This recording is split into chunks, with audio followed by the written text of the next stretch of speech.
Okay, KGX, kumusta kayong lahat? Buksan muna natin itong bintana natin, pampaswerte yan eh. Okay, so kung mapapansin natin mga lodi, no? Yun nangyari kagabi, no? Huge, no? Volatility. Yun nangyari kagabi, hindi huge breakdown ang tawag ko doon. Huge volatility. Kung mapapansin nyo, pababa, angat, baba, tapos aangat na naman. So ayan yun. So yung huge breakdown mga lodi, no? So simula dyan, hanggang ilalim yan mga lods, no? Pero yung nangyari ngayon kay Bitcoin, 71.5 to 69, 69.5, 69.8 na ngayon, is normal yon. Kasi kung mapapansin nyo, may iba pa nga na biglang lumipad kagaya nito, no? So tingnan natin ngayon. Pakita ko lang yung trade natin. Negative tayo sa ETH. ETH, matagal ko na naka-open yan. Sabi ko nga sa inyo, hinahayaan ko lang yan. Kasi mababa ang leverage. Sa ilalim naman, so positive tayo kay Bitcoin. Okay. So far, kung mapapansin natin ngayon, anong mangyayari dito sa chart na to? Ano yung pinaka-importanting support? Ito yung pinaka-importanting support natin ha, yun nasa ilalim. 68,200 and 67,700. So ito yung tinatawag natin na kapag na-break tong 68,200 na to, hintayin nyo ma-break tong 67,700.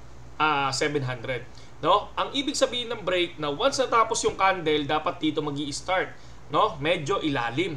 Okay? Sa medyo ilalim, hindi yung sa loob. Kasi kahit na ang mangyari dyan, katulad nito, no? Itong 71,300, kung mapapansin nyo, ilang beses to inattempt, no? So, 1, 2, 3. Tatlong beses inattempt yan at dyan nagsisimula yung dump. Hindi siya nabibreak. Pero once mabreak yan mga idol, I think, pasok ang 72 to 74. Yun yung tingin ko mga lodi ha. Pero tulad ng sinabi ko, no? Kapag na-break to, hihintayin natin ma-break tong 71.2. Ay, itong 69. Sorry. Sa ilalim pala tong area na to, no? Wala to. Ba't napunta yan dyan? Baka magkaroon tayo. Ayan. Tapos si 70. Yan. Ito tong area na to, dito muna yan. Yung 70, 120. So, ayan. Dito sa ilalim yan. Tapos si 72 na yung sa ilalim. Okay? So, check lang natin ang pwedeng mangyari. So, once na na-break to mga lodi, automatic yan. Possible pumunta dito sa area ng 71.5 to 71,500 tsaka 71,200. So, bago pumunta ng 72. Tapos, pwedeng lumipad. So, doon na tayo gumawa ng resistance sa susunod kapag medyo malapit na dyan mga lods. Pero, ang pinaka-importante dyan, tong area na to. Ang dami kasi nagtatanong, KGX, baka mag-dump. So ako, tulad ng sinabi ko, no, bago natin tuloy yung video natin, no, please like, share, and subscribe kayo sa YouTube channel natin. Tapos, mag-iwan kayo ng comment kung ano yung mga thoughts nyo, no, dun sa mga TA natin. Tapos, para at least kahit paano, kung maliman ako, di ba, matuto rin ako sa inyo. At syempre, yung alam ko, pwede kong i-share din sa inyo, okay? So, ang Binance pa wala na, automatic sa BitGet muna, no, ang nire-recommend ko para sa inyo, no. Gamitin niyo yung link natin diyan sa description. Pasok din kayo sa Telegram, no. Pasok din kayo. Tapos i-like niyo tong Facebook page natin mga lodi. Kasi nagpo-post din ako dito ng mga news, okay? So check lang natin ulit, balik tayo dito. Ito yung pinaka-importante mga lods, no. Sabi nga nila kay EGX, paano pag bumagsak yan ng todo, no? Sabi ko, ihintayin ko to. 'Di ba? Kaya tingnan niyo, ang open ko sa Bitcoin mababa lang. Diba? 19 USD lang ako. So, hindi lang ako nagko-close ng position. So, kapag kunyari, tatalpak na naman ako ng malaki, dito, hihintayin ko to. Tapos, hihintayin ko yung taas, yung 71,300 na ma-break. Diyan ako. No, pero tong area na to, mahirap to para sa akin. Ang nilalabas ko lang dito, ayan, katulad yan, 19 USD. No, hindi yung sobrang laki, mga lodi. Kasi, sabi nga nila huge yung pinaka-volatility ngayon, sobrang bilis, di ba? And then, tingnan natin ngayon. Ano yung basihan natin na possible mag-pump itong nangyayari ngayon sa BTC? Despite na sobrang daming news na bad news ngayon, di ba? Pero, lagi niyong tatandaan na ang news, isa sa importante yan pagdating sa crypto. Kasi, minsan, pag nagkamali sila ng news, either tumataas ang value ng Bitcoin o bumababa ang value ng Bitcoin. Okay? Ganun yan. Ako, naniniwala ako pagka merong sobrang lodi na page katulad ng Cointelegraph, 'di ba? Yung mismong account nila, nagkamali one time 'yon, no? Biglang lumipad ang value ng BTC. Tapos nung sinabi nila fake news, biglang bumagsak. Okay? So far, lilipad ba ang value ng BTC ngayon? No? Tingnan ulit natin sa 4 hours time frame mga lodi, no? So ano ba ngayon? So March 30, 2024. So tiningnan natin yung March, no? March 30, 2020 mga lodi. So ito yung March 30, no? Kung papansin nyo, March 30, March 29, so ito siya, no? Pagdating ng either mamaya or tomorrow or I think mamaya, doon siya nag-start mag-pump mga lods. Ayan, no? Nag-pump siya noong 2020 mga lodi, ha. So ayan, kung titingnan nyo, tapos may konting dump, biglang paangat. At nangyari din nung March 2020 mga idol, yung big dump or volatility, yung huge volatility ng 2020. 'Di ba? No? Kung mapapansin nyo, history repeat na naman mga lods. 'Di ba? Tama ba? So kung titingnan nyo dito, ito yung tinatawag natin na huge volatility. Ito, tong area na to. 'Di ba? So sobrang taas niyan, biglang bumagsak mga lods. Okay? 'Di ba? Biglang bumagsak mga idol. Yun yung tinatawag natin na sinasabi nila na history repeat. So ako ngayon, tinitingnan ko lahat yan.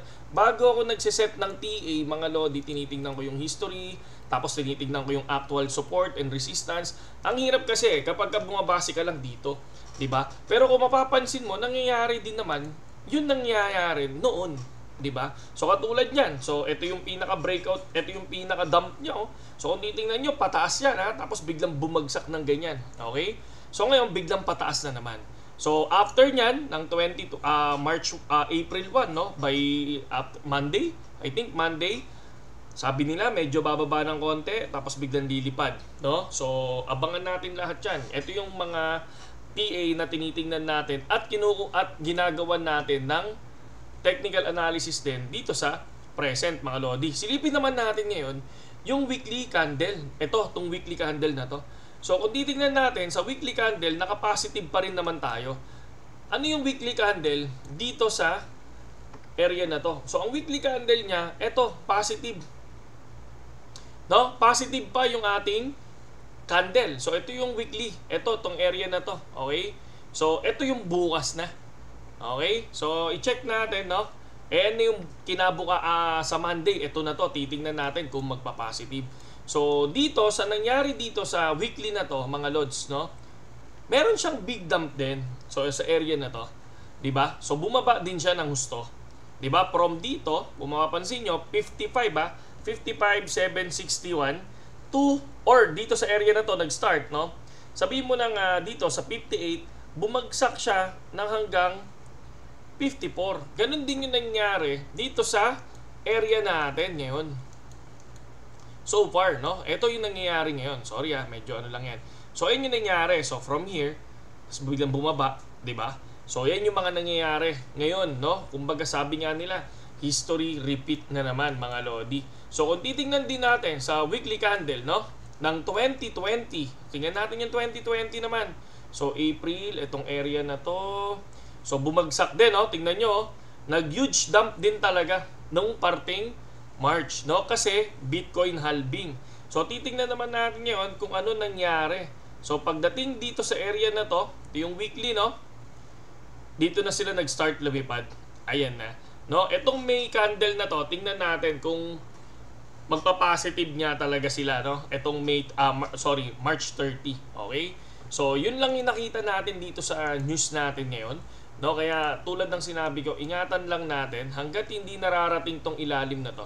Mga lods, tong 68, 200, at 67, hindi ako kinakabahan kay BTC, no? Pero ayan din yung sobrang ganda, no? Once na marating yan, syempre magkakaroon tayo ng opportunity, di ba? Pwede tayo mag-short, pwede tayo mag-long position. At syempre, ang inaabangan ng lahat, di ba? After ng 67, so meron akong 63,800 at syempre 63,800 at syempre yung pinaka lodi natin na resistance na 60,000 mga lods. No? Ayan, ako for me yung 60,000 na yan is good na yan. Good para sa akin na mag-long position, ha. Para sa akin, ha, kung lahat kayo, kung yung mga tropa na susunod sa akin, please make sure lang yung mismong leverage natin ay mababa. Okay? Kasi tapos maglagay kayo ng risk management, no? Kasi kapag wala kayong risk management, mga idol, susurbulin kayo niyan. Susurbulin kayo sa dami ng pinanalo nyo, tapos sa sobrang greedy nyo sa trading, tapos wala kayong SL, wala kayong cut loss. Ayan, maano kayo, no? One time, big time kayo, mga lods, no? Ibig sabihin ng one time, big time, sa sobrang daming panalo nyo, isang beses lang kayo matalo, wala na. Sunog na kayo, mga idol, no? So, ang hirap nun. So, ako nagka-cut loss ako. Pinapakita ko pa nga yung cut loss ko, di ba? Pinapakita natin yung cut loss natin. Pero, ang ginagawa ko, binabawi ko naman. Di ba? Importante nakakabawi ka. At importante, hindi nauubos yung yung mismong puhunan mo, mga lodi. Dito naman, sa Watchers Guru, eto, kung mapapansin nyo, Spot Bitcoin ETF accumulated over 35 billion worth of BTC since January. Masyadong bullish, no, ang BlackRock, mga lodi.